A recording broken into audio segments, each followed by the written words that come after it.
Bonjour à tous, bienvenue au 100 ECS. Donc, le 100, c'est donc un établissement culturel et solidaire qui se trouve sur Paris.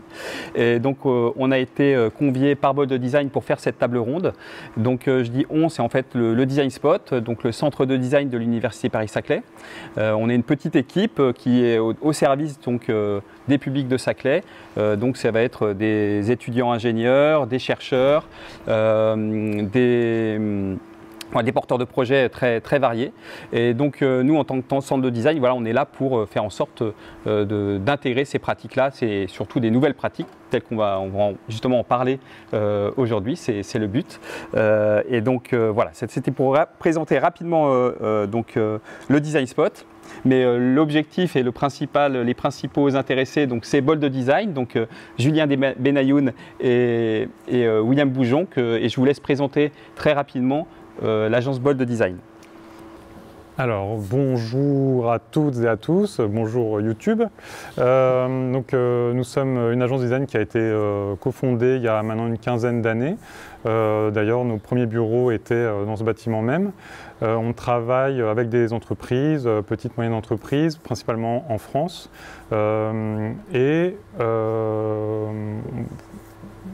Voilà, sur du mobilier, luminaire, objets, des objets plus techniques avec des laboratoires de recherche et design spot, des choses plus expérimentales, notamment avec les outils numériques comme l'impression 3D, qui nous regorge un peu cette exposition-là. Voilà ce que je peux dire rapidement. Oui, c'est ça. En fait, nous, notre rôle, c'est d'accompagner aussi les entreprises dans le développement de leurs projets, le développement de leurs produits. Donc, on va partir d'un concept, l'élaboration du cahier des charges, souvent avec le client, et on va l'amener jusqu'aux premières séries et industrialisation s'il y a. Merci. Et donc ensuite la quincaillerie moderne avec Vénus Nader et Elsa Valta. Donc je vous laisse vous présenter aussi très rapidement. Ouais, nous, on est une maison d'édition de luminaires et on a sorti au cours des dernières années plusieurs collections dessinées par Bold Design et dont une partie a été imprimée en 3D. Et du coup, c'est pour ça qu'on aura, j'espère, des choses intéressantes à dire à cette table ronde aujourd'hui. Ok, très bien. Et puis Gaëtan Laudevie, du groupe Pierre et Vacances et Center Park.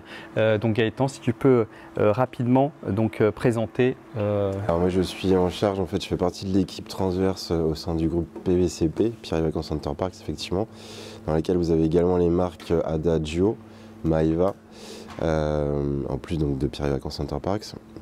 Et on est en charge en fait de toutes les rénovations du groupe sur les projets, donc sur les hébergements, les parties communes, les parties extérieures également, sur les deux marques Pierre et Vacances et Center Parks. Et ainsi que les projets de développement en assistance de maîtrise d'ouvrage aussi. Donc voilà, en charge du développement. En fait. Super, merci. Et ensuite, pour terminer, Ludovic Pandariès, donc Ludovic de l'entreprise Tisu. Donc je te laisse te présenter. Ouais. Je suis un des deux fondateurs de Tisu, on est fabricant de mobilier, mobilier upcyclé, donc exclusivement fabriqué à partir de déchets, avec une petite spécificité autour de la stratification et du réemploi des textiles. Donc nos revêtements sont faits en tissu stratifié. Et donc on a travaillé avec Bold et Pierre et Vacances sur un projet dont on reparlera, je pense, pendant cette table ronde. Très bien. J'ai une question à vous poser du coup à tous les quatre. On va reprendre le même ordre comme ça de passage. Qu'est-ce qui vous a donc amené à travailler avec l'agence Bold Design? Donc on va commencer par la quincaillerie moderne.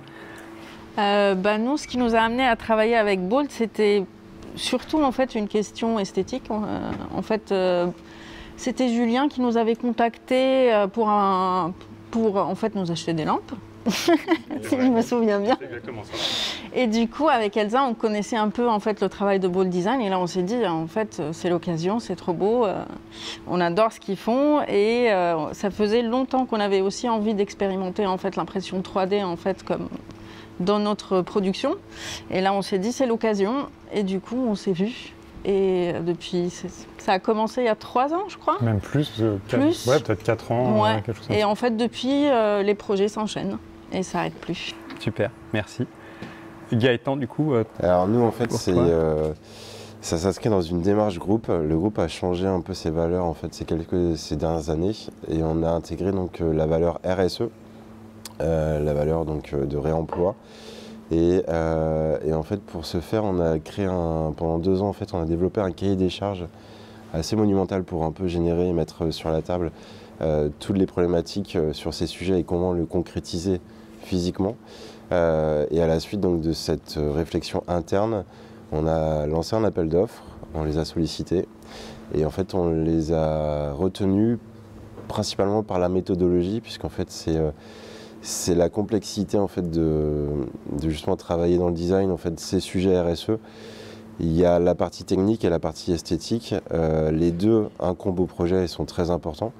Donc, et la plupart des autres de vos concurrents justement en fait proposaient plutôt d'aborder la partie technique avec l'identification d'un fabricant en premier lieu et ensuite commencer à dessiner. Et Bold a été les seuls à proposer une méthodologie justement transversale et vraiment parallèle en fait sur ces 2 points-là. Ok, et donc le partenaire en question, c'est l'entreprise Tisu. Ouais, donc moi j'ai pas choisi Bold, c'est Bold qui m'a choisi. J'imagine pour une principale raison qu'on a un savoir-faire qui est reconnu sur le réemploi de matériaux. Donc on fabrique que des meubles en réemploi, on se proscrit de travailler la matière neuve dans nos ateliers. Et puis j'imagine un savoir-faire technique et d'écoute sur la customisation pour un client grand groupe. Voilà. Ils le diront mieux que moi pourquoi ils nous ont choisis. J'ai des petites idées, quoi. Super, merci. Du coup, là, on va passer à vous, Bold Design. Donc, vous travaillez sur de la production innovante, voilà, sur des nouvelles manières de produire. Hein, et également, vous utilisez des matières qui sont quand même très variées. Alors, votre travail, je tiens à préciser, se limite pas à de l'impression 3D ou à des produits qui sont décoratifs. C'est surtout par ces projets-là qu'on vous connaît. Mais ça va au-delà de ça, puisque nous, on collabore ensemble sur des projets beaucoup plus pointus, beaucoup plus techniques. Voilà, donc comment vous faites pour intégrer dans votre démarche cette démarche d'éco-conception, sachant que innovation, matériaux aussi très variés, éco-conception, ça ne doit pas être évident à allier tout ça. Je vais rebondir sur ce que disait Gaëtan, c'est-à-dire qu'on n'a pas d'idées préconçues, on n'a pas de préjugés. Effectivement, on travaille plein de matériaux différents. On ne part pas du principe qu'il y a les bons et les mauvais matériaux, même s'il y en a qui ont évidemment un impact en soi intrinsèquement très fort et assez négatif. Donc justement, on aime bien mettre à plat un peu toutes les contraintes et voir ce qui va pouvoir correspondre le mieux au projet. Et ça fait partie des matériaux. Donc en gros, il existe un certain nombre de matériaux qu'on connaît tous, d'autres qu'il faut aller chercher.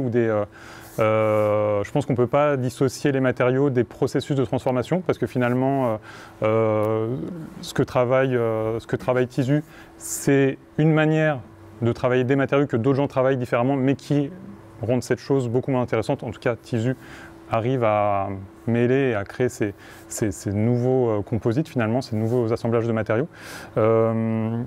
Donc, en fait, pour répondre, c'est de résumer et répondre à cette question. On arrive à ces résultats-là en travaillant petit pas par petit pas, justement, en essayant de faire avancer les contraintes les unes par rapport aux autres, ce qui fait qu'à un moment donné, on va avoir cet objet qu'on espère esthétique, qu'on espère techniquement viable, fonctionnellement, etc., et avec les matériaux justes qui correspondent au projet, encore une fois, parce que c'est ce projet-là et c'est pas un autre, et c'est cet usage, et c'est cette durée de vie, et c'est cet approvisionnement dans un certain territoire, etc. Ok, très bien. Ça te va, William, je valide complètement. Je valide. Et donc ça fait du coup, ça me permet de rebondir justement avec donc la quincaillerie moderne, puisque les matières, c'est des choses les matériaux, les formes, les moyens de production, puisque vous faites en sorte de produire en Europe. Donc avoir des circuits le plus court possible, ça fait partie de votre ADN. Et du coup, quelles opportunités, quels défis vous a amené justement cette collaboration avec Bold Design sur l'utilisation de l'impression 3D ? Ce qui nous a paru intéressant au départ avec l'impression 3D, c'est que du coup c'est un moyen de production qui ne nécessite pas de produire des moules en fait, ce qui est quand même intéressant parce que ça fait voilà, des économies de moyens dans le développement d'un produit. Ça permet d'affiner les tests, d'affiner les produits et de faire un prototypage qui est long et très précis, ce qui est quand même vraiment intéressant quand on a une idée bien précise de ce qu'on veut. Quoi d'autre? Et puis c'est aussi produire avec des matériaux qui sont éthiques et du coup ça c'est important pour nous en fait. Du coup, nous, les bases de nos appliques Colonnade, qui est la première collection que vous avez développée pour nous, elles sont dans un PLA qui est fabriqué avec des contenants alimentaires plastiques recyclés en fait. Ce qui est quand même... C'est beau d'avoir d'imaginer qu'à l'origine c'était une bouteille en plastique un peu banale et que ça devient... Vous avez cette notion de circularité, d'économie circulaire dans vos produits. Et j'imagine aussi avec le développement de l'impression 3D aussi, il y a de plus en plus aussi de matières, de couleurs qui sont disponibles. Donc ça, j'imagine que ça vous intéresse particulièrement. Oui, du coup, ça nous permet aussi d'avoir une gamme colorée hyper étendue, ce qui est vraiment super intéressant. Qu'est-ce que tu vois d'autre, Vénus, comme avantage? Pour chacun des projets qu'on a travaillé avec Bold, il n'y a aucun rendu qui ressemble à l'autre. En fait, il y a eu 3 matières différentes et utilisé aussi, en fait, c'était la même méthode d'impression, c'est un dépôt filaire, mais la matière est différente et le rendu est différent. Et ça, c'est incroyable, en fait. Franchement, il n'y en a pas une. L'utilisation de l'outil, oui. Il y a beaucoup de possibilités. Voilà. Ouais. Et du coup, ça, c'est... Oui, on a utilisé en fait de ces plastiques PLA, on les a utilisés et pour diffuser la lumière et pour des questions esthétiques, de cacher des pièces techniques et tout ça. Du coup, ça arrive à plein d'endroits dans un objet en fait. Et pour créer des pièces techniques aussi. Et pour créer des pièces techniques aussi. Et c'est marrant, je me souviens très bien en fait, quand on avait travaillé les premières colonnades, et on est arrivé à l'idée du diffuseur un jour où Julien et William étaient dans notre atelier et on regardait en fait tous les projets qu'on avait et là on avait un habillage d'une pièce colonnade, on voulait voir si on voyait les défauts et on l'avait approché de la lumière et là on s'est dit oh, ça diffuse très bien. Et voilà, après les diffuseurs sont arrivés. Ce qui est intéressant, c'est par l'expérimentation. Tout en fait. Voilà, c'est hyper important. Expérimenter la matière, ça permet de trouver des nouvelles idées, et des nouvelles orientations. Ça fait partie aussi un peu de notre ADN, c'est-à-dire que nous, on aime travailler, Gaëtan en parlait aussi, mais main dans la main avec les clients pour réussir à faire avancer les projets, qui soient cohérents pour l'entreprise, cohérents au niveau de la fabrication et cohérents ensuite dans leur utilisation. Je confirme, il y a une proximité dans la collaboration que vous pouvez avoir avec vos qu'on apprécie. Tout à fait. Merci beaucoup. Et donc pour le groupe Pierre et Vacances Center Park, quelles ont été vos motivations par rapport à parce que comment un grand groupe comme ça, pourquoi est-ce que tout d'un coup ils souhaitent faire développer un mobilier avec une approche très, très particulière et avec des designers? Alors, sans rentrer dans l'histoire, il y a eu un gros changement ces dernières années de par de nouveaux actionnaires.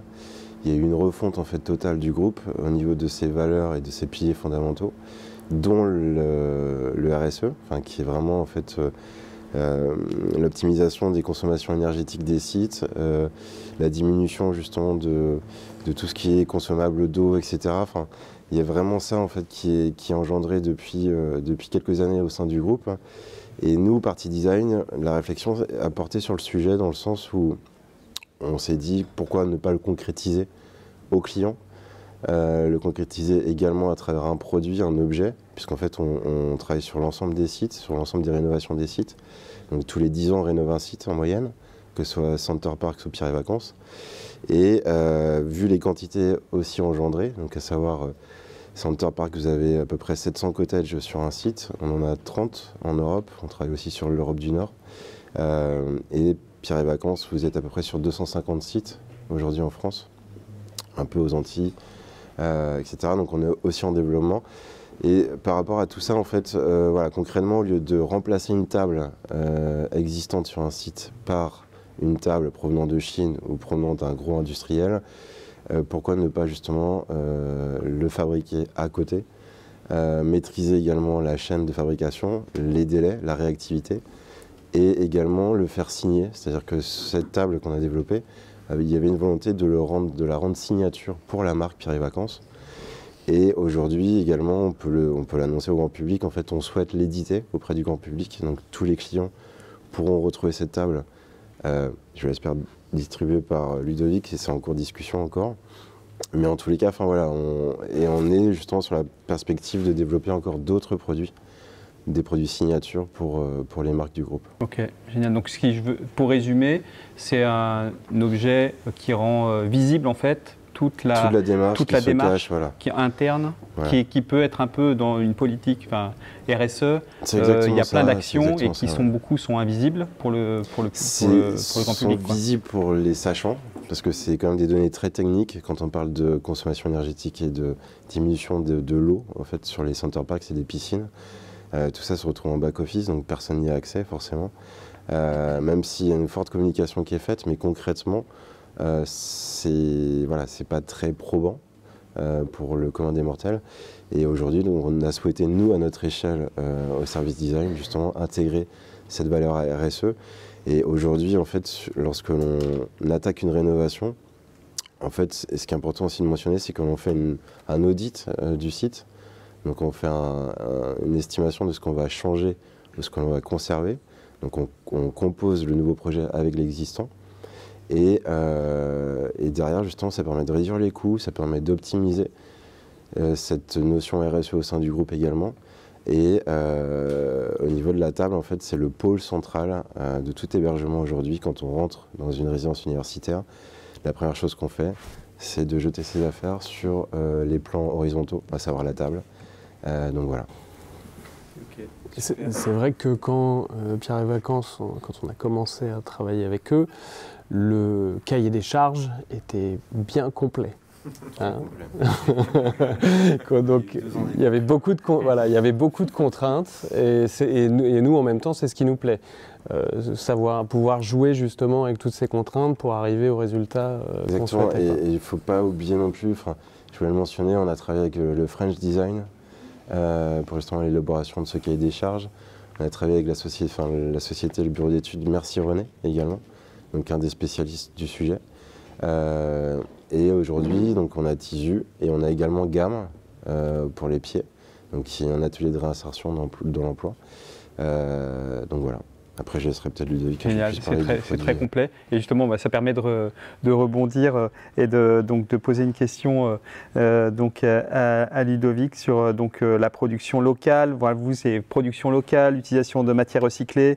Mais tout ça, derrière, en fait, il y a des exigences techniques. On le comprend bien avec un client qui a des exigences en termes d'aspect, en termes de résistance. Il y a des cahiers des charges qui doivent être quand même assez lourds, parce qu'il faut bien sûr répondre à des contraintes et un environnement qui peut être un petit peu agressif. Il faut que ça dure 10 ans. Voilà, il faut que ça dure 10 ans. Voilà, comment au sein de Tisu vous faites pour relever ce défi-là? Et puis aussi, j'imagine, il y a une deuxième question, c'est l'aspect sourcing de la matière, qui doit être aussi un aspect aussi assez important au sein de Tisu.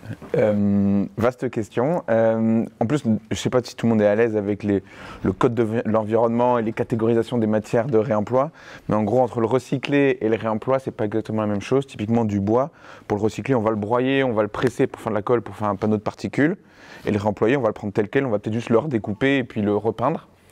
Et donc nous, on essaie de faire de l'upcycling, du réemploi de matériaux. Et donc, parce que ça nous plaît bien d'un point de vue valeur, et puis c'est un peu plus vertueux d'un point de vue impact, encore que tout ça se calcule. Et du coup, ça met un curseur encore un peu plus loin, le challenge d'un point de vue industriel et sécurité des appros et répétabilité. Et donc, nous, Tisu, on a pris le parti de dire on va répondre à ça par l'industrialisation. Et donc on va répondre à ça en disant on va essayer de standardiser, on va être hyper exigeant sur comment on fait, comment on répète.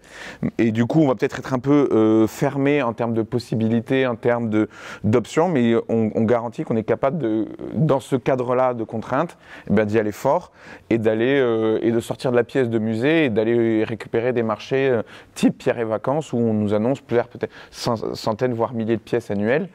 Et tout ça en garantissant que le plateau, le plateau que vous voyez à la table bleue, c'est découpé dans un vieux bureau. Et ça sera toujours le cas. Il faut être capable d'approvisionner le bureau, d'approvisionner le tissu bleu et le pied. On parlait de gamme qui fabrique le pied, l'assaut. Et c'est découpé dans des vieux meubles en hêtre et qui sont aboutés. Et donc réussir à faire tout ça, c'est un gros challenge et on essaie de le faire, nous, par l'industrialisation. On est une boîte d'ingénieurs. En début, à Paris Saclay, c'était des ingénieurs. Et voilà, c'est notre parti pris. C'est comme ça qu'on essaie de répondre à cette question en disant l'industrie a des belles choses, a des belles réponses sur l'outil parce qu'il faut capable de transformer la matière, peu importe son état. On n'est pas sur la matière neuve. Nous, le cahier des charges de la matière neuve, il ne peut pas être aussi sec que la matière... la matière réemployable, le cahier des charges peut être aussi fermé que la matière neuve. Typiquement, je ne peux pas demander un taux d'hygrométrie dans mon panneau de bois avant usinage, parce que selon s'il était stocké au bord de la mer bref. Et donc c'est plus compliqué. Et donc on dit il faut être excellent dans la transformation, excellent dans l'ingénierie, excellent dans les outils qu'on utilise pour être capable à la fin de tenir les cahiers des charges en usage, en répétabilité et le plus gros en prix aussi. Parce que j'ai coutume de dire que nous on se met plus de contraintes que les autres, mais les clients n'ont pas baissé leurs exigences ou n'ont pas augmenté leur budget. Et donc mettre tout ça dans un cercle, c'est le gros challenge qu'on fait et on essaye par l'industrialisation. D'autres font autrement. Pour le sourcing, c'est le partenariat. Ce qui est bien, c'est que personne n'est contre le réemploi de matériaux. Et donc quand on arrive en disant est-ce que je peux récupérer vos matos pour en faire des meubles, tout le monde est pour. Et il y a plein de groupes comme Pierre et Vacances qui ont des grosses démarches RSE et notamment des gros émetteurs de déchets qui sont capables de nous fournir. Nous, sur les structures aciers, on travaille avec GL Event, qui est un des leaders mondiaux de l'événementiel. On récupère les structures aciers de tribunes. Donc voilà, on a travaillé avec les JO de Paris, pareil, JO de Paris, quand on récupère, c'est des dizaines de milliers de mètres carrés de panneaux de bois qui servaient à faire des tribunes, des sols, des cloisons. Et on a quoi? On a des sociétés de Bonsoir qui fait du linge de maison, qui récupèrent 200 à 300 parures de draps par semaine. Bon, voilà. Les déchets, ils existent. À partir du moment où vous levez la main en disant moi les déchets ça m'intéresse, vous allez voir qu'il y a du monde qui va vous appeler. Ouais, il faut de la place. Franchement, le sourcing n'est pas un problème. Le sourcing précis et calibré est plus compliqué, mais la bonne nouvelle c'est qu'il y a des moyens de faire et franchement. Et on a plus de problèmes à trouver des clients qui acceptent à se dire allez, moi je me lance, type Pierre et Vacances, de prendre des risques. On va payer un studio de design, on va faire un appel, on va demander à Bold de faire un cahier des charges, de nous accompagner. Ça c'est plus engageant, c'est plus dur à trouver que des gens qui veulent bien donner leurs déchets. Et vous utilisez des outils de production numérique? Ouais, c'est des commandes numériques, quoi. De menuiserie assez traditionnelle, centre d'usinage, pulvérisation, etc. Nous, notre innovation, elle est sur le revêtement. Un des autres enjeux, il y a l'esthétique. Les matériaux de réemploi souvent sont de bonne qualité fonctionnelle. Un panneau de bois, il est encore intègre, il tient. Par contre, il est abîmé, il est rayé, il est plaqué à cajou, plus personne n'en veut. Et donc, il faut refaire une finition. Et donc, nous, on a inventé une finition qui est le tissu stratifié. Donc, on utilise des vieux textiles et le motif et le décor du textile sert de décor au meuble. Et donc, ça, c'est notre parti pris, c'est notre nouveauté. Qu'on fait. Okay. Avec une imprégnation résine qui vient imprégnation époxy, qui donne un fini sur le produit. Donc là, la table derrière faire nous. Le tour pour voir voilà, ceux les qui gens sont présents pourront aller toucher la table et voir vraiment la qualité de la réalisation qui est vraiment de. Voilà. Donc on est plutôt pro technologie. Il y a des courants qui sont les meubles c'est low tech, mais nous en tant qu'industriel on n'est pas low tech dans la façon de faire. On est plutôt la sobriété dans l'usage que dans l'outil de prod. Et ça, donc les outils numériques, donc là sur la quincaillerie moderne, vous avez fait ce choix de l'impression 3D. Donc pourquoi, alors vous avez déjà un peu répondu avant, pourquoi ce choix de l'impression 3D? En vrai, au début, c'est parce qu'on trouvait que c'était vraiment hyper beau. Okay. Et puis on aimait beaucoup, en fait, du coup, ce que vous avez dessiné pour nous, c'est en impression filaire et du coup, sur toutes les surfaces, il y a une petite trame comme ça qu'on trouve hyper délicate et tout ça. Du coup, au début, c'était vraiment pour ça. Après, on est très contente de tout ce dont je vous ai parlé, du fait que du coup, ça nous laisse des possibilités d'ajustement, du fait qu'effectivement, ce soit des modes de production vertueux et tout ça. Mais pour être honnête, c'est pas ça qui nous a amené à ça. Mais c'est pas vous qui fabriquez les pièces. Non, du vous coup, externalisez la production. On travaille avec des contacts de Bold, une usine d'impression 3D qui est à Londres qui s'appelle Batchworks, qui fait de l'impression 3D de très haute qualité et tout ça. Qui est peut-être là même. Il est là dans la salle. Comme London. C'est vrai qu'au niveau des itérations, des concepts, ça permet en fait d'avancer petit à petit, de retravailler, de faire des tests de coloris, de gamme, de pouvoir avancer un petit peu étape par étape, ce qui évite des gros investissements aussi de votre côté. Et puis nous, qui est un super terrain de jeu, parce que maintenant c'est quand même techno qu'on maîtrise très bien avec les partenaires, et ce qui permet du coup d'ouvrir quand même des possibilités énormes pour les entreprises. Et du coup, qu'est-ce qui vous motive de travailler sur des produits fabriqués, fabriqués le plus localement possible, avec des matériaux qui peuvent être assez complexes à mettre en œuvre, parce que du coup ça rajoute des contraintes aux designers. En général, quand on est designer, on apprend à faire des beaux dessins, de faire des beaux objets, puis après on donne ça à l'industrie, puis ensuite ils réalisent c'est le design des années 80-90, voilà. J'ai envie de dire. Et qu'est-ce qui vous motive à aller au-delà du dessin et d'être vraiment dans la... vous mettez les mains dans le cambouis comme on peut. Disons que nous, on a des forts intérêts par rapport à toutes ces problématiques de toute façon environnementales, sociales. C'est des sujets, parce qu'on ne l'a pas évoqué, mais Gamme aussi travaille du coup avec une forme d'ESAT qui aide des personnes en réinsertion et autres. Donc voilà, jusque-là, en fait, c'est important pour nous, dans notre travail de création, d'intégrer un maximum tous ces éléments-là. À côté de ça, on va avoir toutes les contraintes qui vont être mécaniques, techniques, matériaux, de clientèle, de positionnement de l'entreprise, qui sont encore des vagues de contraintes. Et nous, ce qu'on aime avec Julien, et c'est pour ça aussi qu'on a appelé notre exposition Dialogue, c'est que nous, on a toujours discuté, on aime être un duo, on aime fonctionner avec les autres, et on aime fonctionner avec nos clients dans ces dialogues pour arriver à quelque chose. Et plus on va avoir de contraintes, plus grand le terrain de jeu pour nous est. Voilà, au final. Oui, ce qui paraît un peu contre-intuitif. Ouais. Mais non, on est comme des ingénieurs, c'est-à-dire plus on a de contraintes et plus il y a un peu de ça. On va délivrer. Avec tout notre travail et notre sensibilité, justement artistique.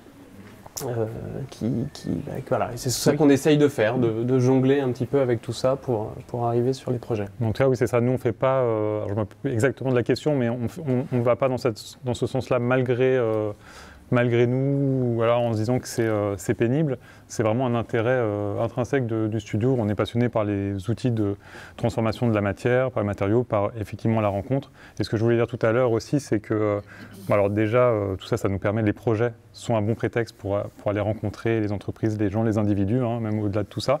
Et pour qu'il y ait un dialogue, il faut qu'il y ait des interlocuteurs. Donc on a quand même beaucoup de chance, et j'ai envie quand même de vous tirer le chapeau et de vous tous remercier d'être juste présents pour qu'on puisse justement ouvrir le dialogue et le poursuivre. Donc ça, c'est une grande chance, une grande richesse d'avoir accès à tout ça et d'avoir des entrepreneurs qui font tout ça. C'est super. Et du coup, effectivement, ce dialogue, puisque c'est aussi le thème c'est le thème de votre exposition, comme vous l'avez dit. Du coup, je me tourne vers leur groupe, Pierre et Vacances Center Park, vers toi, Gaëtan. Du coup, qu'est-ce qui t'a intéressé aussi dans le fait de dialoguer avec à la fois des designers, des PME qui peuvent fabriquer le produit? Quel intérêt, quel apport ça a au-delà vraiment simplement du produit En fait, très honnêtement, moi ça fait 2 ans que j'ai intégré le groupe, et en fait cette réflexion-là datait déjà d'1 an. C'est-à-dire qu'il y avait déjà en fait un cahier des charges qui était co-construit par le French Design et par Merci René, qui portait à la réflexion de la concrétisation de notre démarche RSE à travers le design. Et on n'avait ni l'objet, ni les moyens en fait envisagés, etc. Enfin, il a fallu derrière tout scénariser. Et en fait, on avait juste des cases à cocher, mais toutes les cases. autant que possible. Et c'est d'ailleurs pour ça qu'on a lancé un appel d'offres, vraiment pour se doter en fait de meilleurs chevals de course. Et très honnêtement, moi je me souviens très bien aussi d'avoir porté le flambeau justement pour sélectionner Bold, qui était vraiment en fait, encore une fois, sur une méthodologie très constructive, qui ne laissait pas échapper en fait les besoins essentiels pour développer un produit, pour une marque pour des marques comme les nôtres, puisqu'en fait, encore une fois, on est sur Pierre et Vacances, mais on a aussi d'autres réflexions à venir. Et en fait, aujourd'hui, on est plutôt fiers et assez heureux justement aussi d'avoir découvert en France toute cette richesse justement sur ces sujets-là.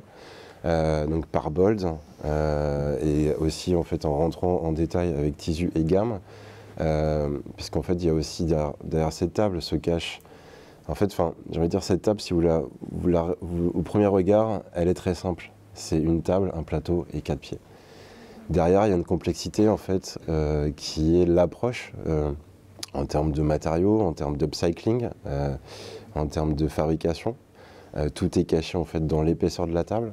Donc on est sur un plateau mélaminé stratifié, récupéré par Tisu, qui vient d'ailleurs pour le prototype de Pôle emploi de Lyon. Donc c'est les anciens bureaux de Pôle emploi de Lyon. C'est ça, hein, tu me dis si... J'ai un doute si c'est le Pôle emploi ou la CAF, mais... Ok. Les tissus, c'est les fins de rouleau LVMH. Ouais. Et les pieds, en fait, viennent des anciennes lattes des Crous de Montpellier. Voilà, donc c'est aussi assez sympathique, en fait, d'évoquer ça dans le côté signature, en fait, parce que c'est aussi une valeur forte à ajouter au produit. Et pour nos clients qu'on souhaite justement pousser et communiquer. Voilà, après, aujourd'hui, on a la chance d'avoir coché vraiment toutes les cases par une production totalement française, une création totalement française, des partenaires 100% locaux. Et là, ce qu'on souhaite mettre en place avec le déploiement de cette table au sein du groupe, c'est également de fermer la boucle avec les tables qui sont remplacées par celle-ci, qu'elles puissent être récupérées par Tisu pour être justement remises sur site. Génial. Voilà. Et ça, donc, ce qui est intéressant, c'est que tu as compris que très en amont que l'aspect collaboratif est un vecteur de succès de ce type de projet. Le fait qu'il y ait des acteurs, que ce ne soit pas linéaire, c'est-à-dire que ce n'est pas le designer qui dessine une table, ensuite qui va donner donc vous avez...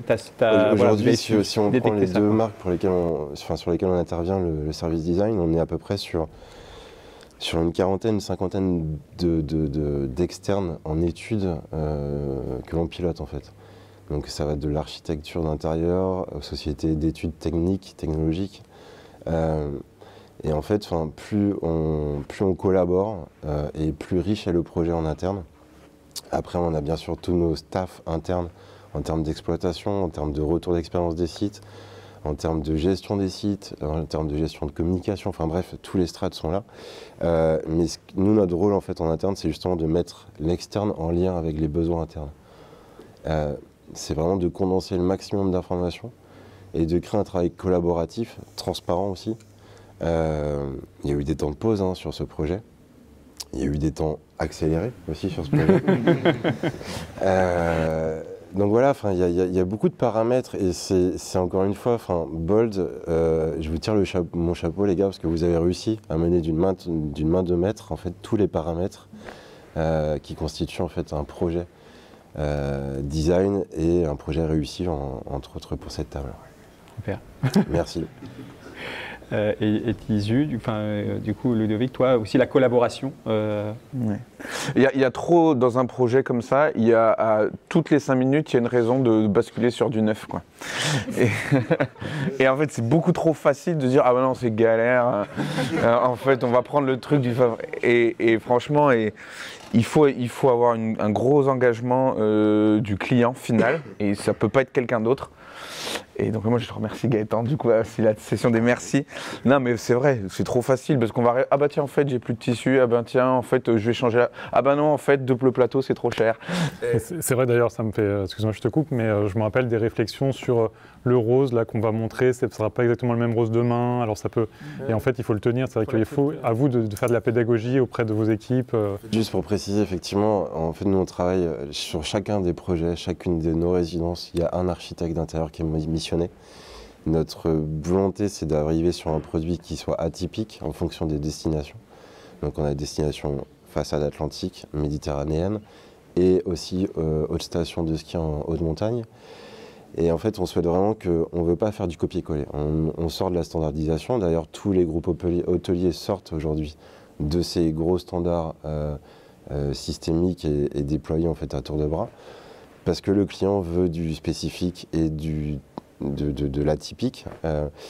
Et en fait, cette table justement s'inscrit dans cette démarche-là, parce que l'architecte d'intérieur reste maître de son projet, maître de ses finitions de son projet. Par contre, grâce à Tisu, grâce à ces matériaux, en fait, on a une palette qui sort de l'ordinaire des stratifiés que tout le monde connaît et qui permet justement, en plus d'inscrire une valeur sociétale en fait du projet, d'inscrire une modernité de rendu au final dans l'appartement. Ça, c'est le bon client. Parce que le mauvais client, il dit ah ben non, c'est trop galère. Et en fait, le bon client, il saisit l'opportunité, et le mauvais client, il dit. Non, mais c'est très vrai, parce que je pourrais tenir le même discours en disant Tisu et Bolt, ça va pas quoi. Ce qui est intéressant, c'est aussi de voir qu'il y a le dialogue, il continue dans le temps, il perdure. La table, il y a une première série qui a été faite, mais il continue le temps parce qu'il y a de la personnalisation, parce que les matériaux ils peuvent évoluer. Et du coup, voilà. Et juste en fait, un autre point aussi, effectivement, tu l'as évoqué rapidement, Julien, c'est qu'en fait, en premier lieu, on a travaillé sur une table double plateau. Parce que l'idée de faire un nouveau produit, c'est aussi d'y apporter une nouvelle utilisation. Donc c'est des résidences qui sont très petites, des appartements très petits. Et donc en termes de fonctionnalité, on a souhaité la doter d'un second plateau. Elle a été réussie, mais on a des marques premium et des marques classiques. Donc on la garde, la double plateau, pour le premium pour une raison de coût, tout simplement. Et pour déployer celle-ci sur tous les sites. Donc l'objectif en fait est vraiment de déployer un maximum de tables sur le maximum de sites. Voilà. Génial. Et sachant que la part premium la plus simple était la plus compliquée. Oui. Il y a un gros challenge juste d'ingénierie pure de conception sur cette table. Je ne sais pas si vous êtes des experts des tables, mais chercher les tables monoplateau, 4 pieds, sans cadre, sans structure métallique, et qui est rigide. Avec de l'agglo de réemploi. Ouais. Donc, toujours dans cette idée de dialogue, la quincaillerie moderne, comment ça s'est passé, vous, la discussion avec les designers, avec puis même les partenaires comme Batchwork, partenaires de production. Quel est ce fil conducteur, le dialogue? Qu'est-ce que vous pouvez nous dire sur ce sujet? Nous, en fait, la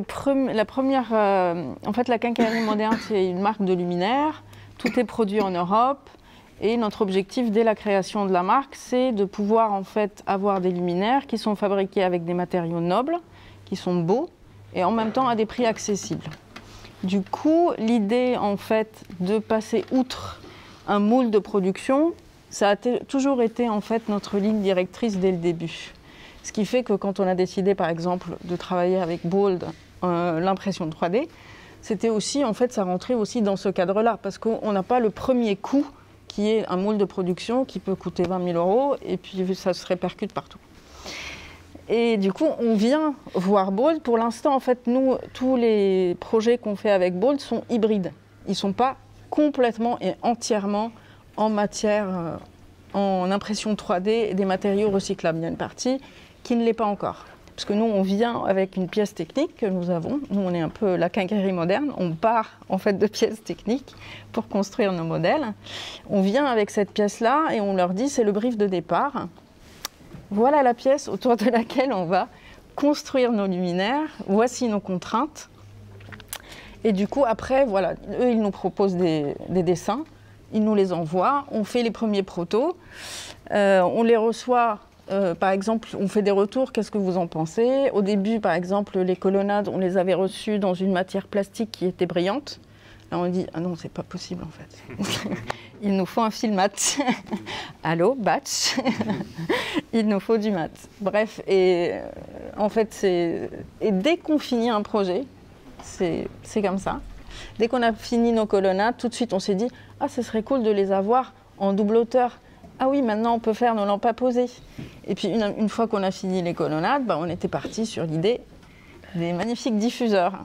Et on avait aussi envie de tester, en fait, on avait très envie en fait, de tester une matière d'impression 3D avec une buse qui donne un effet un peu de terre chamottée. Et du coup, nos aimés sont apparus. Et donc il y a vraiment ce côté effectivement aller-retour, vous voyez quelque chose, ça vous inspire quelque chose, on en parle, etc. Et après, il faut dire aussi que voilà, pas n'importe quel client, enfin aucun de nos clients, mais vous êtes là. Il y a aussi, vous avez aussi beaucoup de goût et une bonne connaissance de votre public, de votre marché, etc.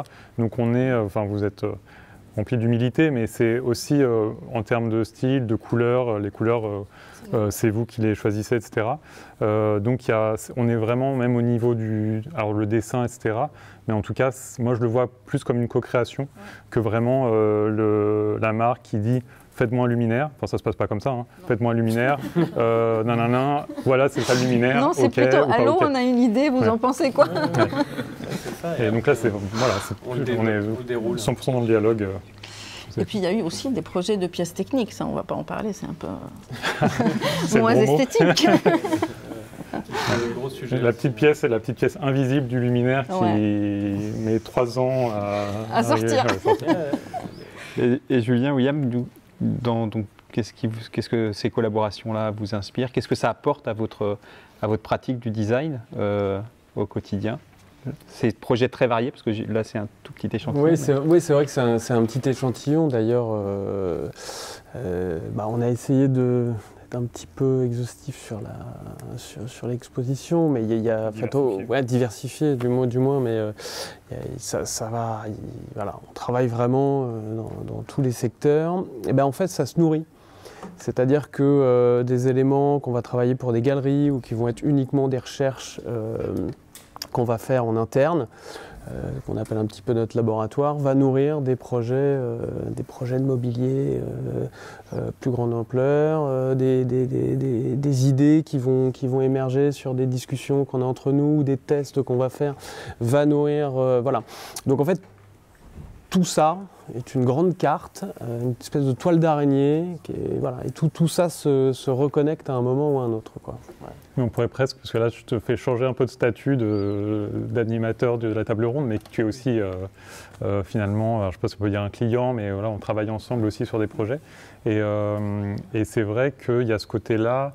Tu parlais de projets pointus, de projets techniques, alors je ne sais plus si c'était dans la vidéo déjà ou avant la vidéo. Mais finalement, c'est presque les recherches un peu sensibles, couleurs, matières, textures, motifs, qui parfois t'es fait dire, je ne sais pas si c'est français, t'es fait te dire, peut-être que Volt pourrait fonctionner parce qu'effectivement, il y a la complémentarité entre une expertise technique, esthétique, etc. et puis quelque chose qui va plus être moins fonctionnel, etc., mais qui va insuffler une autre vision aussi au produit, à l'objet.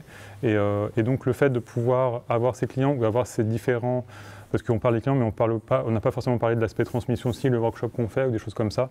Et d'ailleurs, petite anecdote, mais une story au détour d'un workshop aussi qui vous a inspiré une... réfraction dans un petit échantillon. Et donc tout ça se nourrit. En fait, il y a des ponts et parfois des ponts inattendus entre des projets qui semblent diamétralement opposés, mais en fait, les deux sont connectés, on ne sait pas exactement comment. Et ça nous permet de travailler sur du coup, des objets qui ont une vocation plutôt artistique, de recherche, et des objets extrêmement techniques, comme on peut avec le Design Spot ou autre université de Saclay. Oui. Voilà. Parce qu'on a fait effectivement deux projets un peu, il y en a d'autres en cours, mais c'était le projet Mookie, avec un système pour accompagner les personnes malvoyantes dans leur quotidien. Là, il y avait des contraintes techniques très fortes, il fallait intégrer l'électronique, il fallait que l'objet soit autonome, avec des capteurs qui avaient une grosse consommation énergétique et du coup dissipation thermique. Et puis le projet Weedy, où justement là c'était plus un dessin interne design spot, et puis après c'est là où je me suis dit, typiquement c'est le genre de pièce que Bold Design pourrait dessiner, et du coup la finition, c'est pour ça que je vous ai ensuite demandé de réaliser la finalisation esthétique de ces pièces, et puis avec les connaissances techniques qu'il y a derrière. Mais c'est vrai que c'est ça aussi, c'est que nous en fait on peut apparaître à plein de moments du projet. C'est-à-dire qu'on peut vraiment prendre un projet complètement de A à Z sur un concept, développer le cahier des charges avec notre client et arriver jusqu'au bout, mais on peut aussi arriver sur des phases un peu plus petites, sur des finalisations, sur des évolutions aussi d'un projet. Voilà. Donc tout ça, à chaque fois, on est dans la rencontre. Je le refais une dernière fois, mais on est dans le dialogue avec les personnes avec qui on avance, et on essaye de trouver le moment le plus adéquat et le plus précis sur lequel travailler avec eux, quoi. Voilà. Ok. Et là, je vais passer à ma dernière question qui va s'adresser à tout le monde. Donc, je vous laisserai répondre chacun les uns après les autres. Et après, on passera à une séance de questions-réponses, que vous avez certainement plein de questions à leur poser. Donc, ce sera aussi le moment. On sent que voilà, ces projets collaboratifs, donc où on a besoin d'échanger beaucoup, puisqu'il y a aussi des nouvelles pratiques industrielles, faire en sorte de fabriquer, avoir de la fabrication de proximité. Mais on sent que voilà, s'il n'y a pas le client qui est derrière et qui est là pour dire ouais, moi je veux y aller, voilà, ça part d'un engagement, de toute façon à la base. Un engagement très fort. Mais comment du coup au-delà de cet engagement du client, quels seraient les autres moyens pour stimuler justement ces nouveaux projets, sachant qu'il y a, Gaëtan t'avait parlé du VIA, mais il y a, voilà, peut-être qu'il y a d'autres moyens, d'autres organismes qui existent pour stimuler ces approches-là, ou peut-être vous avez peut-être des idées? Là, moi, je commence, donc c'est bien, après tout le monde pourra compléter, mais ce que je vois déjà, c'est le fait d'en parler. Enfin, ce qu'on fait là, c'est-à-dire de dire que ça existe, que ça a été fait, que ça sera fait encore, etc. Donc de faire de la pédagogie de ce côté-là, ça peut déjà en inspirer d'autres, en se disant ils l'ont fait, ça avait l'air compliqué d'après ce que dit Ludovic. Mais ils l'ont fait, ils ont réussi, on va y arriver aussi. Donc peut-être c'est un élément de réponse. Par l'exemple, quoi. Ouais. Et le partage. Ok, merci. Voilà. Par le silence aussi. Le silence aussi. Donc non, mais il y a plein de structures. J'imagine que voilà, le Design Spot le fait, d'une certaine manière, ce pont-là. Et puis après, c'est vrai que ça va être, je sais pas, c'est vrai qu'on est moins, enfin moi en tout cas, je me vois moins comme un chef d'orchestre de quoi que ce soit, ou dans ce secteur-là que ce qu'on est en train de faire. Vous voyez ce que je veux dire par rapport à Bold et la manière dont on met en place les projets. Voilà. Sur le fait de travailler comme ça, je sais pas, en dialoguant et par touche, c'est sûr que je pense que voilà, à la fin, on a quand même plus ce qu'on veut parce que le projet peut s'affiner au cours du temps et tout ça. Et les nouveaux modes de production numérique permettent ça aussi, en fait. Parce que du coup, on ne conçoit pas un truc, ensuite on produit un moule, un truc.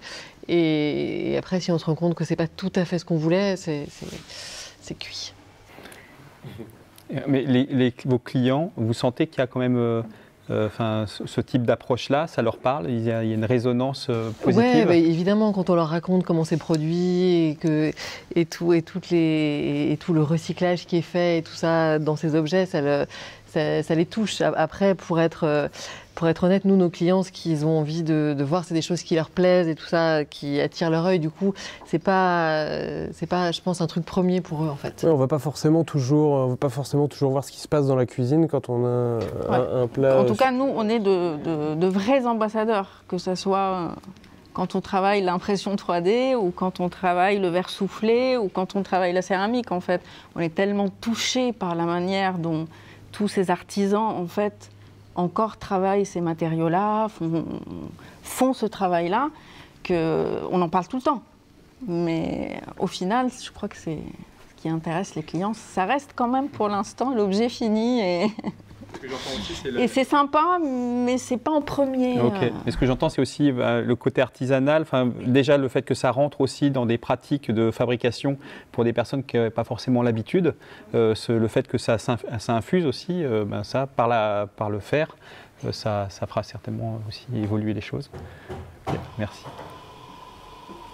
Alors, moi, je pense qu'il faut d'abord prendre du plaisir dans la thématique. Ça, c'est l'essentiel. Se faire plaisir et faire plaisir. En fait, il faut le prendre comme un terrain de jeu parce qu'il y a tellement de choses et de possibilités à faire aujourd'hui que le terrain, en fait, est immense. Il y a encore plein de places sur ce marché. D'ailleurs, tous les industriels, on le voit, patinent à générer justement leur empreinte RSE et leur empreinte carbone. Ils patinent vraiment à tout va. Et aujourd'hui, en fait, on est passé quand même, de notre point de vue, on est passé du point de vue du groupe, d'où la mise en place justement de ces nouveaux piliers fondamentaux, dont la valeur RSE. D'ailleurs, on a une directrice en place pour tous ces sujets-là, Émilie Ries. En fait, on passe, je pense, d'une génération où c'était plutôt politique, où c'était plutôt en fait des engagements politiques, sociétals, vraiment sur des aspects de com en fait, pur et dur. Non, pas forcément. Mais aujourd'hui, en fait, au sein du groupe, on a réalisé plusieurs audits auprès des différents panels qu'on a, et notamment Center Parcs. Et en fait, c'est une valeur, un gage de valeur pour une marque aujourd'hui d'aller sur ces terrains-là. Alors nous, en France, on est un peu en retrait par rapport aux autres pays. En Europe du Nord, ils sont vraiment en avance sur nous. Mais ça va débouler après-demain, quoi. C'est déjà sur la porte, derrière la porte, et ça toque. Et nous, on reçoit beaucoup de sollicitations sur ces démarches-là. On consulte des agenceurs aussi sur le réemploi. On consulte beaucoup de choses sur ces notions-là. La difficulté, en fait, c'est la connaissance aussi du vivant, de ce qui se passe sur le terrain. Je veux dire, il ne faut pas créer du réemploi pour créer un nouvel objet et le laisser mourir. En fait, il y a une notion derrière aussi qui va plus loin, justement. Et je trouve que le terrain de jeu, en fait, pour la future génération, allez-y, quoi. Et surtout, éclatez-vous. Il y a tellement de choses à faire. Merci. Merci Gaëtan pour ce beau message. Effectivement, voilà, s'amuser, en tout cas, voilà, avoir ce terrain de jeu et prendre du plaisir, prendre du plaisir à faire ces projets ambitieux. Merci. Parfait, je vais pouvoir faire le cliché de l'industriel. Moi, je vais un peu parler d'argent. Ouais, je pense qu'on a un problème avec les prix, déjà le réemploi dans la tête des gens, c'est moins cher, c'est la seconde main, etc. En fait, c'est plus galère à fabriquer. Et je trouve qu'on a un problème aujourd'hui. Alors déjà, on peut faire du haut de gamme, on peut faire du luxe, mais je trouve que il faut pas rester dans ce segment-là. Il en faut, c'est ça qui inspire, c'est ça qui donne envie aux gens. Mais si on reste dans le haut de gamme et dans le luxe, en fait, on n'a pas changé les choses. Il faut réussir à rentrer dans le milieu de gamme et peut-être dans l'entrée de gamme. Et deux, je trouve on a un problème sur le prix et la valeur des choses aujourd'hui. Je dis tout le temps, moi j'ai découvert, je viens pas du meuble, mais j'ai découvert que dans un meuble, quand vous achetez un meuble, vous achetez certainement pas la matière et certainement pas l'outil de prod. Vous achetez la marque, vous achetez la com, la distribution, principalement la distribution. Et on a un problème que je trouve, moi le monde d'ingénieur, on m'a parlé que de la prod et de la matière. J'ai l'impression que c'était ça qui était important dans le monde et en fait je découvre que pas du tout, en fait tout le monde s'en fout. Et donc je trouve qu'il y a un problème qu'il faudrait un peu essayer de reconnecter ça, donc c'est plus une question qu'une solution, retoucher un peu la valeur des choses. Une fois qu'on est reconnecté à la valeur de la matière et des savoir-faire, et ensuite on arrivera à faire plus de local, plus de circulaire, plus de choses. Et moi, il y a plein de choses qui m'attristent, et quand je vois qu'on dit que Chine, c'est un super outil pour démocratiser l'accès aux fringues, je comprends pas. Je comprends pas. Et je trouve qu'il y a des choses à... il faut se reconnecter à la matière et au savoir-faire. Super, merci en tout cas pour la diversité de vos réponses, c'est très riche. Voilà, comme cette table ronde. Donc maintenant, on va passer à une séance questions-réponses. Donc, je ne sais pas si vous avez, alors du coup, c'est Gaëtan qui a le micro. tu pourras le passer aux personnes qui ont des questions à poser.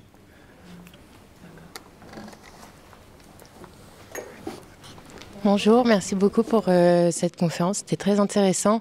J'avais une question parce qu'on a beaucoup parlé de la production et de la création et de l'utilisation du réemploi, mais pas beaucoup de la fin de vie des projets, et je me demandais comment ça se passait à la fin, si vous pensiez à la durée de vie du projet et comment à la fin vous gériez la fin de vie de l'objet. Alors, c'est pas un peu pour nous. Hein, je pense c'est pas pour nous, c'est pour nous. je crois que c'est un peu pour tout le monde d'ailleurs. Plus pour qui la question du coup?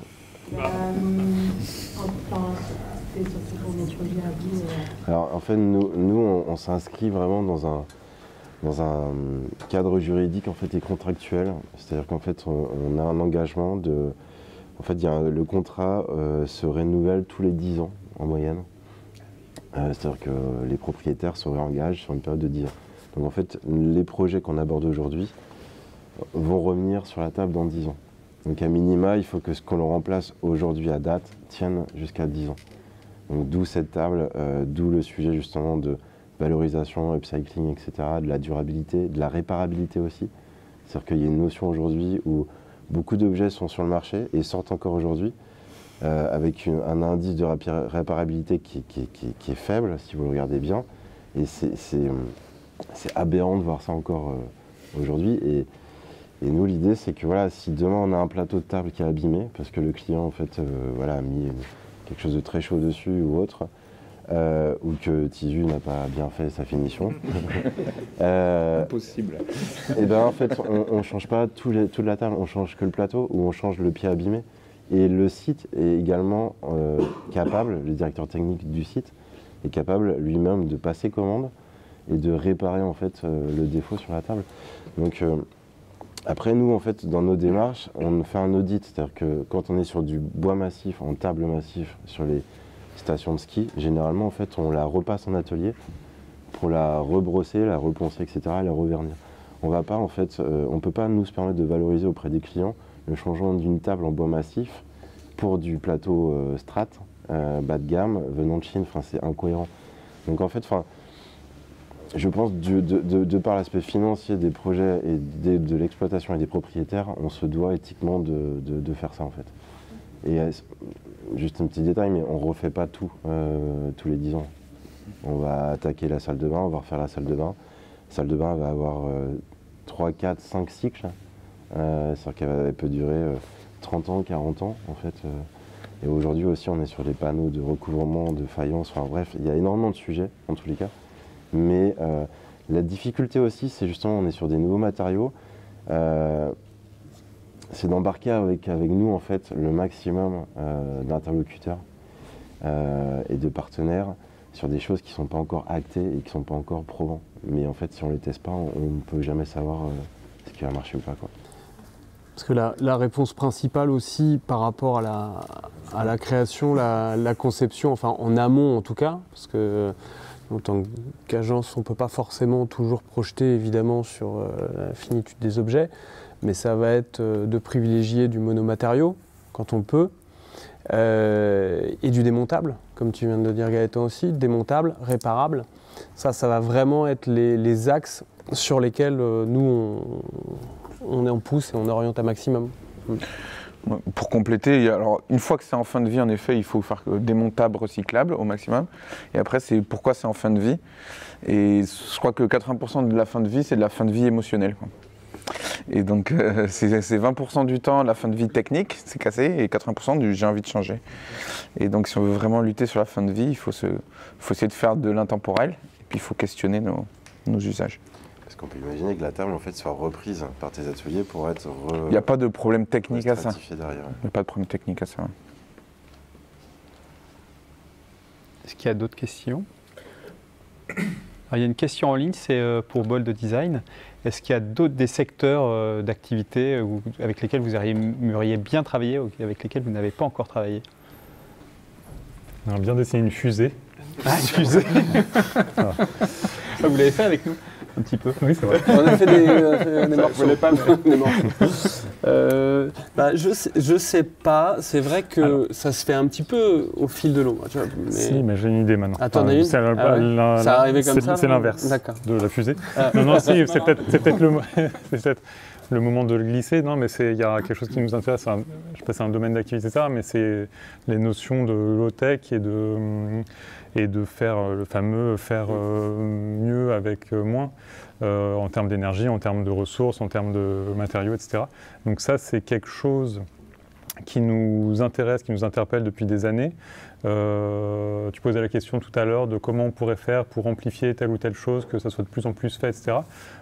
Aujourd'hui, en termes purement, on va dire, financiers, pour faire perdurer l'agence, etc., c'est difficile pour nous de nous lancer à corps perdu là-dessus, et puis on n'a pas envie de faire qu'une seule chose, mais en tout cas, il y a cette question-là de comment économiquement on peut aller de plus en plus dans ces sujets-là low-tech, pour aller vite, alors que ce n'est pas forcément aujourd'hui encore, mais on sent que ça bouge et que ça évolue et qu'il y a de plus en plus d'intérêt et de demande là-dessus.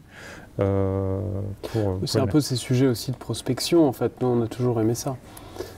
Je me rappelle qu'on avait fait un projet avec structure Milleforme à une époque où ça doit être il y a une dizaine d'années, où on projetait l'école en 2024. 2048. 2024, c'était hier. Oui, pardon. Voilà, c'était de projeter un petit peu des solutions éducatives aussi, comme ça. Donc tous ces sujets de prospection, ils sont aussi hyper importants. Mais après, moi, j'ai pas de structure avec laquelle je me dis tiens, il faut absolument travailler avec celle-là. Ça va un peu au fil de l'eau, de nos envies, de toute cette toile d'araignée un petit peu qu'on a construit, qu'on a chacun dans nos têtes et qu'on a ensemble, et qui nous fait avancer aussi au fur et à mesure, sur notre petite barque, quoi. Voilà. En tout cas, le sujet éducation. Ouais, c'est quand même un aspect. Vous intervenez dans des écoles, vous faites déjà des workshops. Aussi, et nous, c'est un sujet, c'est pour ça qu'on est là. De toute façon, Design Spot, c'est pour ça que ça nous intéressait de faire cette table ronde. C'est pour justement pour les futurs professionnels du design, de l'ingénierie et de tous les métiers, qu'on ait tous cette petite étincelle dans la tête en disant il y a des terrains de jeu super. Et c'est vrai qu'il y a l'éco-anxiété qui est très présente chez les jeunes aussi. Enfin, il y a quand même une ambiance qui est un peu enfermante et qui empêche de se mettre en action. Et donc c'est par ces projets-là, je trouve, que ça permet de leur donner envie. Par les collaborations, les croisements aussi entre les domaines d'activité. On peut que encourager de toute façon la porosité des différents secteurs, qu'ils soient techniques, artistiques et scientifiques et tous les autres, de toute façon. Voilà. Je regarde s'il y a d'autres questions. Oui, je vais prendre le micro comme ça, on entendra bien aussi en ligne. Merci pour cette table ronde. Et vous parlez de workshop, et moi je voulais simplement demander quel type de workshop vous faites, du coup, dans les écoles. Enfin, vous venez d'en parler, du coup, je voudrais savoir. Merci de poser la question. On fait, alors là, il y a dans la partie qu'on ne voit pas peut-être à la vidéo, mais dans l'exposition, il y a une partie transmission un peu, avec là juste des bribes de workshops qu'on peut faire, là qu'on a fait à l'école Boulle, mais qu'on peut faire dans différentes écoles de design ou pas que de design. Et souvent, on nous demande, même s'il y a plusieurs manières de faire des workshops, et c'est un peu à la carte, on discute beaucoup avec l'école et ce qu'elle a envie de montrer à ses étudiants. Mais des workshops qu'on fait pas mal et qu'on aime beaucoup faire, c'est quand c'est design et impression 3D, il y a toujours une partie, alors souvent c'est sur une semaine, et il y a toujours une partie un peu très basiquement, initiation, on va voir comment la machine fonctionne, on va comprendre un peu cette culture-là, on va montrer des exemples qui nous semblent très pertinents. Et après, il y a une partie projet qui va souvent par l'expérimentation pour aboutir à déjà des bribes de résultats. Donc, en fait, en gros, c'est notre démarche qu'on propose aussi aux étudiants. Et du coup, c'est expérimentalo, technico, créativo, designo. Ok, merci. Oui. Il y a une question au fond, je vais vous passer le micro. C'est une petite contrainte que nous avons. Bonjour. Alors, ouais, je pense qu'on vous entend comme quand. Voilà. Je ne sais pas si vous entendiez bien, mais oui, un peu plus oui. fort. Ouais. Je vais parler fort alors. Merci pour la discussion. Et donc, si j'ai bien j'ai bien compris que vous aviez un intérêt pour la pérennité de l'objet et de vos productions. Et en tout cas un souci de durabilité mais aussi on le voit mais vous en avez pas trop parlé, vous avez un souci de faire du beau aussi et je me demandais comment on concilie et comment on garantit ces deux attentions parce que puisque faire du beau il y a aussi cette question de comment on fait en sorte que ce soit un plaisir qui se... Oh, je suis pas claire du tout. Je me suis entendue parler, je me suis emmêlée. Non, en fait, c'est plutôt simple. Je me demandais juste comment on faisait pour concilier l'envie de répondre répondre à une envie. Ouais, c'est fou. C'est fou ce qui se passe. En gros, c'est le beau et le technique, quoi. Ouais, c'est ça. Non, mais le beau de maintenant... Et le durable, c'est ça. Et le durable, comment, en fait? Parce que si un objet nous plaît plus dans 5 ans, alors qu'il répond techniquement à la durabilité, d'un coup, en fait, c'est plus durable non plus. Du coup, je voulais juste vous entendre sur ça, mais... C'est compliqué pour faire grand chose. Non mais merci pour la question, c'est une vaste question. Non, c'est une vaste question. Déjà, il n'y a jamais un moment, je pense, où on se dit on va faire du beau. Enfin, c'est jamais, on se dit on va se lancer dans un projet, ou alors c'est jamais la finalité, ou c'est quelque chose comme ça. Si après vous trouvez ça beau, c'est super, et nous on cherche des choses qui vont nous sembler intéressants, nous interpeller, etc. Mais c'est vrai que cette notion du beau, c'est un équilibre, Alors on aime, au-delà du beau, nous on aime bien se surprendre aussi. Alors là, dans les impressions 3D, il y a beaucoup cette notion-là de surprise et de découverte, etc. Et comme on est aussi intéressé par l'univers scientifique, etc., et la beauté de la nature, alors c'est bizarre à dire, mais au sens mathématique du terme, etc., elle peut venir aussi de simples règles. Je vais dire n'importe quoi, mais à un moment donné, il y a la collection Tuiles qui se base sur un défaut. Donc Tuiles, c'est des petits objets comme ça, qui ne sont pas extrêmement utilitaires, qui sont plus des recherches, on va dire, esthétiques, visuelles, tactiles, etc. Et interroger aussi la technique. Donc là, on est sur... on va laisser travailler la gravité. Donc on a une espèce de fluide comme ça et de gravité, et les deux ensemble, avec ces magnifiques lois de la nature, vont produire cette forme et cette courbe, etc., qui n'est pas dessinée, mais qu'on va laisser faire ça. Donc je ne sais pas si je réponds... En fait, ma réponse est aussi confuse que ta question. Mais donc pour le côté esthétique, beau, etc., ça peut venir comme ça par l'expérimentation, par le dessin répété, etc. Et ce que je veux dire, c'est la question de mode, c'est-à-dire qu'on n'est pas à la mode, je pense, et on ne cherche pas du tout à être dans une tendance, etc. Donc on a notre outil, on a la matière, on a les choses, et puis on fait. Et puis à un moment donné, ça nous plaît, ça ne nous plaît pas, ça plaît à d'autres. Mais je ne sais pas si c'est un élément de réponse aussi. Et sur la durabilité, parce que j'ai beaucoup parlé. Je ne sais pas si tu veux dire un truc. On était sacrément gonflé. Après, en termes bon, c'est un mauvais exemple en termes de durabilité, mais par exemple, il y a des produits qui intègrent un ensemble de contraintes qui sont encore, où la forme est encore d'actualité, alors qu'ils ont été produits en 1955. C'est le stylo bicristal. C'est un produit qui est indémodable parce qu'en fait, il a répondu c'est un ensemble de contraintes qui ont dessiné la forme. Et donc, et le designer doit faire ça. C'est pour ça qu'il y a le bon et le mauvais designer. On y revient. Mais en tout cas, un bon design, c'est un design qui intègre le maximum de contraintes. Et la forme, souvent, émerge aussi de toutes ces contraintes-là assez naturellement. Mais c'est vrai qu'après, il y a on rentre même dans des sujets, c'est de la théorie aussi du design. Il y a des gens qui font de la recherche, il y a des théoriciens du design qui vont questionner tous ces sujets-là.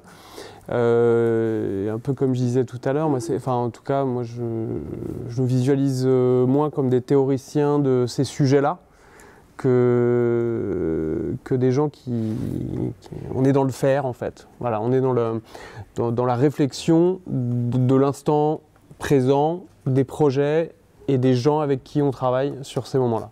Voilà, duquel il découle du coup des projets. Alors, évidemment, on se questionne au fur et à mesure, mais c'est assez marrant aussi dans le cadre de cette exposition, même pour nous, de retravailler, de repasser à travers tous ces projets et de redécouvrir en permanence des espèces de fils rouges, de fils conducteurs à travers des années de projets qu'on n'avait pas programmés à l'avance. Voilà, on écrit au fur et à mesure l'aventure. Voilà. Et juste une petite, parce que je réfléchissais à ta question en même temps que je répondais plus. Il y a les vases poilus, ils ont presque 10 ans. Et on a encore, j'oublie qu'ils ont 10 ans, mais il y a encore des demandes régulières. Enfin, ils n'ont jamais été à la mode et ils sont sûrement démodés, mais du coup, comme ils ont toujours été un peu bizarres, et je pense que, typiquement, si je parle de cet exemple-là, mais il y en a d'autres, ça touche un truc un petit peu primaire chez nous, presque un petit peu animal, et voilà. Et du coup, il y a un truc un peu d'attraction, je ne sais pas dire, mais... Voilà, mais ça s'est fait comme ça, c'est intrinsèque à l'outil, matériaux, mise en forme, nature, chaos, designo, machin, technico, voilà. C'est tout ce que j'avais à dire. Okay. En fait, moi, je trouve que ce qui est bien chez eux, justement, c'est leur pluridisciplinarité. En fait, ils ne sont pas que sur de l'industrialisation, ils ne sont pas que sur de la technicité, ils ne sont pas que sur de l'esthétisme pur et dur. En fait, et encore une fois, votre approche et votre méthodologie, dans tous les cas, pour ces sujets RSE qui est sujet très complexe aujourd'hui, permet de l'aborder en fait sur tous les niveaux. Et c'est ça en tous les cas qui est top, quoi. C'est justement, et même après, nous on a passé un an ou deux à écrire le cahier des charges. Mais en fait, elle a encore évolué, le cahier des charges a encore évolué avec la collaboration avec Bol, justement.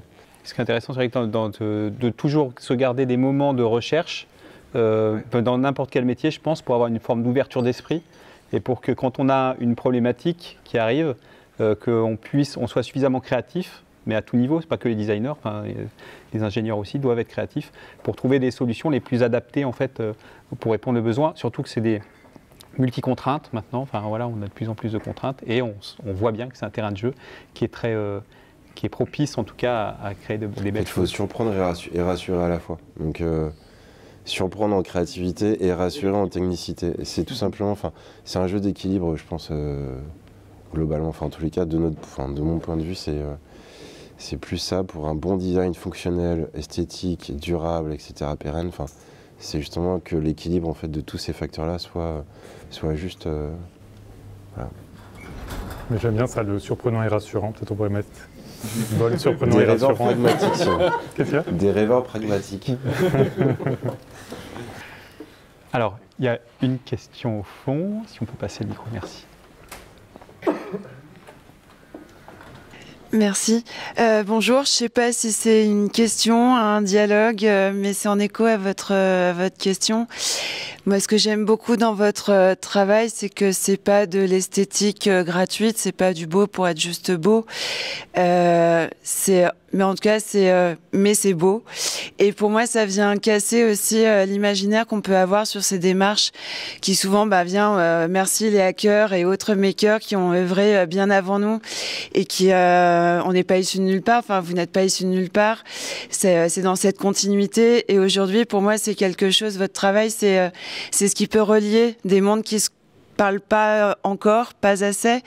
C'est vrai que pour l'instant, ça reste dans des sphères plutôt, j'ai envie de dire, un peu privilégiées. Et je rejoins le monsieur de Tizi en disant vivement qu'on ait les moyens de produire autrement dans de bonnes conditions et que ça puisse réellement se démocratiser et pourquoi pas un jour se retrouver sur les étagères de Carrefour. Là, je pense qu'on aura vraiment gagné quelque chose. Mais en tout cas, c'est le genre de travail qui un jour font que ça arrivera de partout et que ça sera plus réservé parce que ça casse une image de c'est pas beau, ça a l'air bricolé, c'est fait au fin fond du garage et même si je respecte cette culture-là, en tout cas, vous nous aidez à passer à l'étape suivante et c'est cool. Moi, je peux réagir là-dessus. Quand on a créé Tisu, c'était il y a 5 ans, le mobilier de réemploi, c'était encore le canapé en palette. Et ça en a beaucoup souffert. Et Tisu, mais on en a d'autres. Et il y a quand même pas mal d'acteurs qui sont émergents chez les fabricants, chez les éditeurs. Et je trouve qu'on est en train de passer un cap un peu toute la filière. Et nous, avec notre petite graine à l'édifice. Mais ouais, il y a vraiment cet enjeu-là de sortir. Et la question de tout à l'heure, c'était... tu disais on cherche pas à faire du beau, mais vous cherchez certainement pas à faire du moche non plus. et donc en fait c'est un prérequis, c'est-à-dire que c'est fondamental en fait. Il faut que ce soit beau, fonctionnel et bien fait. On a une question encore. Eric, nous on a travaillé avec Bold il y a 8 ans maintenant, ça fait longtemps, pour développer un produit plutôt atypique, hein, puisque c'était un produit qui était pour l'événementiel, pour l'éclairage événementiel, il est exposé ici. Et ce produit, donc, il a 8 ans. On est en train d'en faire sa 3e génération aussi. On est en train d'y intégrer du réemploi dedans, parce que ça fonctionne sur batterie et c'est une hérésie aujourd'hui d'aller faire venir des batteries d'Asie alors qu'on en a plein en France. Et donc on a travaillé là-dessus, sur ce réemploi de batteries. Donc c'est assez gonflé de dire on va remettre des batteries qui ont déjà servi dans le domaine de la mobilité électrique ou de l'électroportatif pour le mettre dans de l'événementiel. On parlait de GL Event tout à l'heure, c'est des gros utilisateurs de ce genre de trucs. Mais moi je voudrais savoir comment est-ce qu'on va arriver aujourd'hui, alors c'est peut-être avec vous les jeunes qui sortez des écoles aujourd'hui, à faire passer dans la tête des gens qu'aujourd'hui c'est complètement ridicule de jeter, voire même de recycler, c'est-à-dire pour nous par exemple prendre des batteries, les réduire en poudre pour essayer d'en faire, je dis bien pour essayer d'en refaire des batteries, c'est idiot quand on peut les prendre et les réutiliser telles quelles et qu'elles peuvent être utilisées. Donc je crois qu'il y a votre initiative en tout cas ici de faire une rétrospective, c'est génial parce que ça va mettre les gens en rapport, en relation les uns avec les autres. Mais comment est-ce qu'on peut faire passer vraiment ce message dans la tête des gens que le réemploi, c'est vraiment ce qu'il faut faire à partir de maintenant? Juste, j'ai parlé, parce qu'on parlait de low-tech, etc. Il y a un projet, ça m'y fait penser, de régénérateur de piles, parce qu'on parle de batterie, de piles pas rechargeables, donc qu'on va jeter au bout de quelques heures d'utilisation. Et ils ont dégoté, enfin ils ont retrouvé un brevet, etc., justement avec des micro-impulsions là.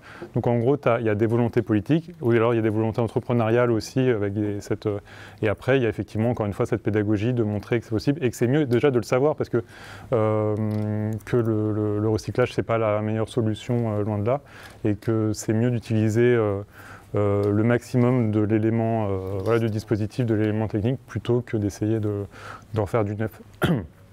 Donc je pense qu'à force d'en parler, d'expliquer, et voilà, encore une fois de montrer par l'exemple, ça va peut-être faire son chemin. De toute façon, ça finit par faire son chemin, mais oui, c'est un sujet assez complexe, et puis faut qu'il y ait des volontés et tout ça. Merci d'avoir. Et merci d'être là aussi. Ok, alors ce sera la dernière question, puis ensuite voilà. Voilà, ça fait 1h30 qu'on est ensemble. Alors moi, je me demandais, dans cette démarche d'éco-conception, low-tech, résilience, comment vous faites votre choix entre les savoir-faire à la main, par les artisans, l'artisanat, et l'impression 3D? Alors, en fait, il y a une chronologie, c'est-à-dire qu'au début, on est sorti de l'école, on n'a pas du tout appris l'impression 3D ou un peu les technologies numériques, le fraisage, etc. Mais de toute façon, on était plutôt sur les savoir-faire artisanaux, manuels, etc. Un petit peu dans les manufactures, un petit peu... tous les ateliers. Ouais. Mais le point commun, en tout cas, entre ces techniques manuelles, ces savoir-faire traditionnels, etc., et l'impression 3D ou les choses... Enfin, c'est des outils de transformation. Enfin, on peut ramener ça à l'outil et du coup, on les envisage à peu près de la même manière. Et on va essayer, quand on va utiliser l'impression 3D, on va essayer de l'utiliser pour ce qu'elle est, ce qu'elle permet, pas pour ce qu'elle ne permet pas, ou essayer de faire entrer des ronds dans des carrés. Parce que du coup, moi maintenant je suis dans la Drôme, à côté d'un Fab Lab qui imprime de la céramique, et il y a plein d'exemples dans l'exposition. Et ce qu'il peut faire, c'est une terre de céramistes là-bas. Et l'idée, c'était d'inviter les céramistes justement du coin à découvrir sa technique pour la dédiaboliser, etc. Et de voir qu'en fait, il y a plein de choses qu'on ne pouvait pas faire. Il y a plein de choses qui sont les plus à même à faire avec leurs mains. Un petit bol avec un angle comme ci, comme ça, c'est à la main et c'est pas avec cette machine-là. Donc en gros, parfois, ça va être, le choix va être limpide, c'est-à-dire que c'est juste la meilleure solution pour le résultat qu'on veut obtenir. Et parfois, on va pas avoir à faire le choix nous-mêmes parce que c'est le projet il va démarrer par la technique ou par l'outil. Donc ça dépend. En fait, ce qu'on voit aussi dans William parlait de diversité là dans l'exposition. Il y a plein d'approches, il y a plein de manières dont les projets sont arrivés. Des entreprises comme InLed qui avaient déjà un produit, etc. Et du coup là, on va presque plus être de l'ordre du redesign. Un produit et un savoir-faire. Un produit et un savoir-faire. Et il y a des choses, c'est la totale page blanche, et des fois il y a des clients, des fois pas de clients. Des fois on va être sur un projet qui va avoir ambition d'être vendu à plusieurs centaines ou milliers d'exemplaires, et parfois ça va être un prototype qui est censé communiquer une idée. Donc voilà, c'est vraiment... Voilà, je n'ai pas fini ma phrase. Cas par cas. Ok. Bon bah merci beaucoup à tous en tout cas pour être venus. J'avais une question de fin mais on va pas, je vais vous la partager mais vous la garderez, vous y répondrez tous de votre côté. Donc quelle projection on peut avoir donc dans ces nouvelles manières de travailler ensemble pour un monde donc désirable et durable. Donc voilà, imaginons tous ensemble ce monde idéal et puis après mettons-le en œuvre dans des projets qui nous inspirent tous. Voilà. Merci à beaucoup. Notre projet. C'est notre projet. Merci beaucoup.